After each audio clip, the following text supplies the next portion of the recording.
You were hired as a content marketer or a writer or just a generalist, but you know for your company to succeed, you need to be working on YouTube. You need to be making videos, need to be engaging with your audience, but you're not. It's maybe a product overview video dumping ground or just a reserved name on a channel, but no content. Or maybe you've been making videos for a while, they're just not doing what you hoped. In this video, I want to talk about the 5 types of videos that you could be making for your company right now. Welcome to Working on YouTube. I'm Andy Owen, your host. Video number 1.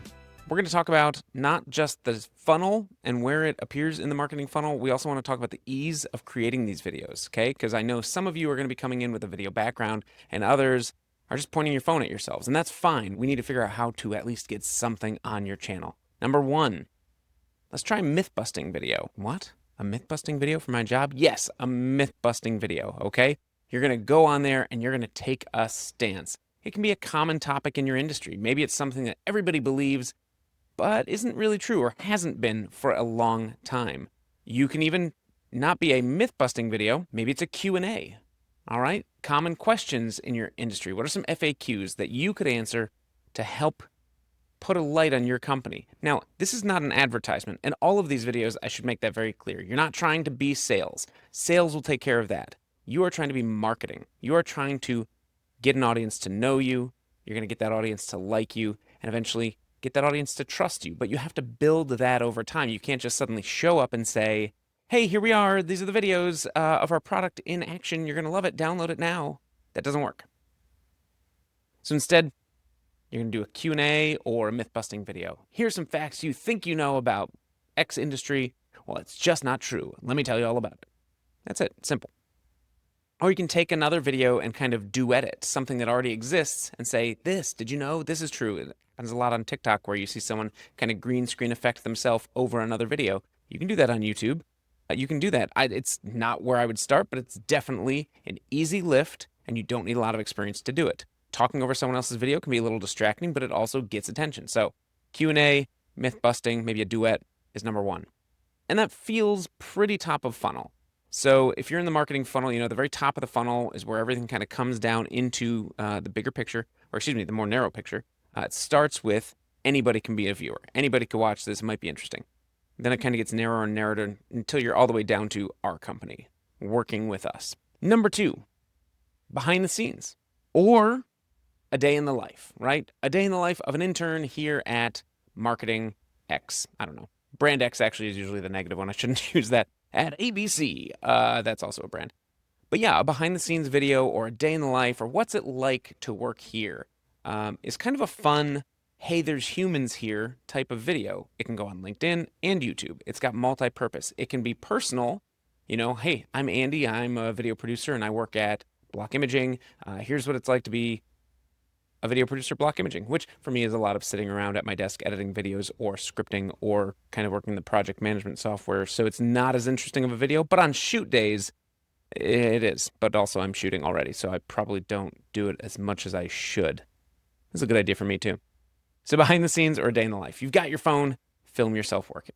That's number 2. Number 3 is probably my favorite. I think there's a lot of value in what I'm about to give you, and I hope it's what you're already thinking of anyway, but educational or tutorial videos. Now, immediately you might think we've gone from the top of the funnel down to like the narrow part of the funnel. We're still in the middle, honestly, because a tutorial doesn't have to be product focused. It's probably going to be. It's going to lean that way. But let's say when I worked at TechSmith and I did Camtasia tutorials, I often would say at the beginning of those videos, I'm going to be working in Camtasia, but the principles of this edit work the same no matter what software you use. And that can be true for whatever you're marketing. Give them kind of the high level, here's what you can do, here's how to do it in this software. In another software, it might look a little different, but follow along to get the general concepts. And you can teach other things along the way. They're going to get nuggets of information no matter what you're talking about, whether it's a specific product or not. I love educational content because when we talk about if someone is going to know, like, and trust you, this is how they're going to start to like you and trust you because you're teaching them. Whether they've bought your product or not, they're learning from you. And so now you're a teacher. People trust teachers in a good way. This is a relationship you're building with an audience. So educational how-to content, my favorite. That's number 3. Number 4, probably my least favorite, but very important. are product videos. You are a company. You are probably selling something. And so this doesn't have to be a product video. Maybe for you it's a commercial. I don't think they have as big of a place on YouTube, but that's definitely worth making. Product videos for a SaaS company, for example, subscription as a service, is more of an update. Like, hey, we came out with this new feature. Did you know that you could do this? So you don't have to treat it like a branded, high polished commercial. It can be, hey, in this latest version, we've updated so that you can now do X, Y, and Z. You're going to love it. Here's why. Look how much faster it makes me. Whatever it takes for you to say it. Product videos have a good place. If you are, a tradesman or craftsman and you're working in electrician or plumbing or something like that, less commercial and more, hey, here's a big project. Here's how we did it. It's a little too big for most people to take on. They might have done a tutorial about how to plunge a toilet, how to solder a wire, how to whatever the trade is. But now you're going to show a little bit bigger of a project. It shows our expertise, shows that we're the people to call, and this might be too big of a project for you to take on. Here's how we did it. Do you have the tools to do it? If not, give us a call. That's kind of a product or commercial for a larger company. And number five, I think, will probably be the highest polish and the lowest funnel. Lowest part of the funnel. That's part of the funnel, a funnel. That is the customer story or the case study. And it can be either one, it can be both, it can be tied together. Customer stories are a chance for the customer to rave about you.